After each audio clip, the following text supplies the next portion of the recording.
Hey guys, this is Tara Devlin. The New York Times has done it again. And I'm talking about it's another round of let's check in with the Trump voter. This is an exercise in normalizing the abnormal. It's pretty much a ritual now. We've been going through this for years.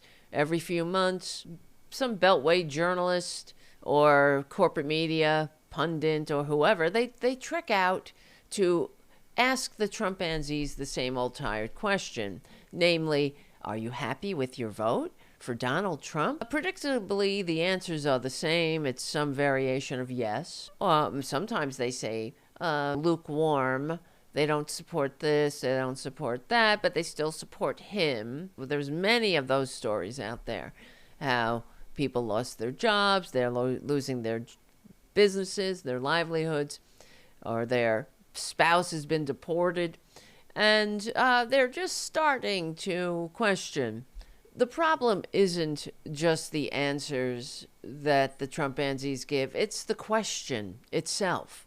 The corporate press treats Trumpism like it's a cultural curiosity and not the existential threat to democracy that it is. These focus group pieces, let's scroll through it a little bit. If you had to describe how Donald Trump's second term is going in just one word, what would it be? Hopeful. Amazing. Okay.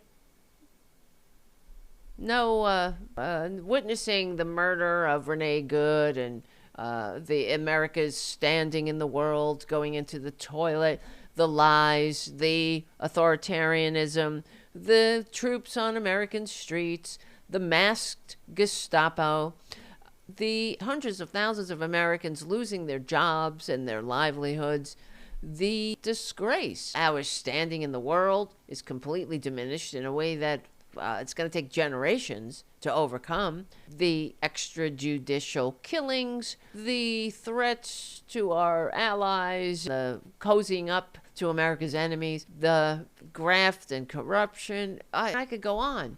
It's going amazing, says this poor sucker. They're all suckers. Suckers are born every minute. Trumpanzees are living proof. The Times never holds up a mirror to people who made this national crisis possible. These focus group pieces pretend to search for insight, but what they really do is launder complicity.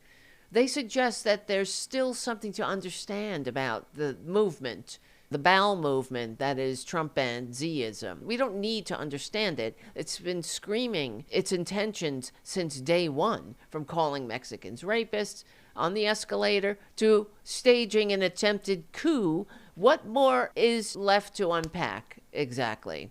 Right? The Times never holds up a mirror to the people who made this crisis possible. The so-called Trump voter isn't some mysterious creature to be studied. I mean, I do that as an armchair anthropologist. I study Trumpanzees like Jane Goodall studied the apes. It's bad enough we have to share the same blip of time with them. Leaving office with 1 million corpses in your wake, Trader Trump, that was fine. The worst jobs record since Herbert Hoover, that was fine. The rape adjudication, the felonies, the family separations, the person who sent a mob whose lies activated a violent mob who stormed the Capitol, who trashed the Capitol, defecating and urinating in the halls of the Capitol. Disgusting. Beating cops, slinking out of office with classified documents he didn't return.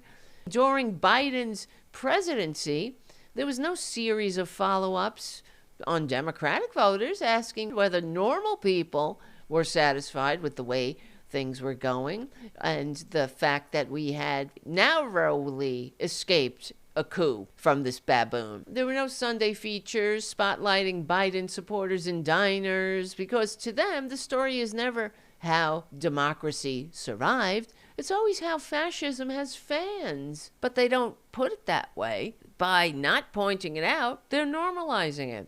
And those fans have to be heard again and again and again until finally, I guess, authoritarianism is mainstream. There's only one question worth asking the people who still support Trump. Okay, still, after all this time. after everything we've lived through and are living through right now. The only question is, what is wrong with you, people? What's wrong with you? Shame on you. That's the question.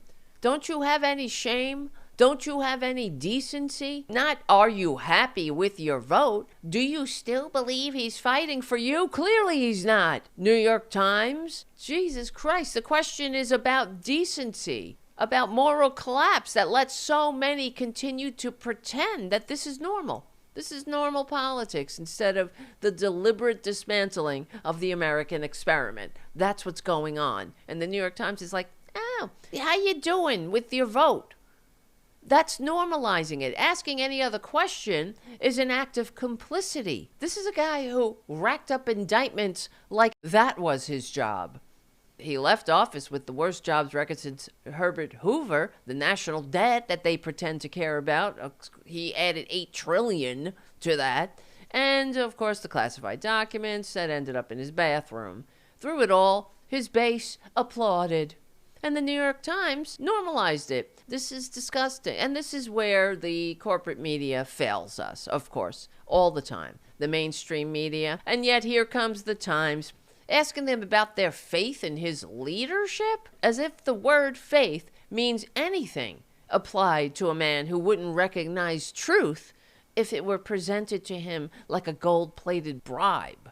Imagine, if you will, if we were living in 1930s Germany, listening to a Hitler voter, when they could still vote before Hitler took that right away, listening to them say, I don't hate Jews, I have nothing against Jews, I'm a nice person, a Christian even, but I believe Hitler's doing great things. I believe in the things he's doing for the economy. I don't condone everything he says or does, but he still has my support. That's what every Republican who still supports Trump sounds like to anyone with a clue. These Trump focus groups give a platform space to delusion. They keep pretending that this bowel movement, known as the Trump cult, is just some other normal political perspective, instead of a clear and present danger to our rights, our democracy, and reality itself. They let the arsonists explain how they feel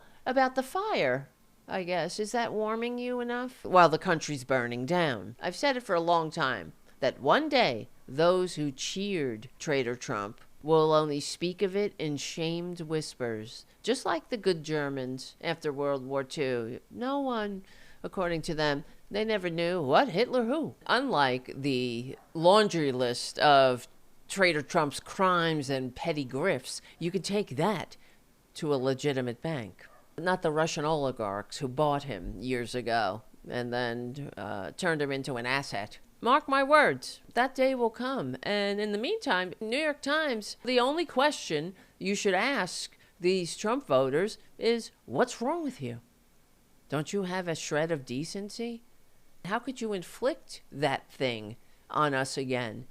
These periodic check-ins with the Trumpanzees is a dereliction of journalistic duty, in the least. They're not illuminating, they're enabling. What do you think? Let me know. Thank you for listening. We will win eventually. We will win because we're on the right side of history. We're on the right side of decency, dignity, democracy, humanity. We stick together, we win. My name is Tara Devlin. I'll see you soon.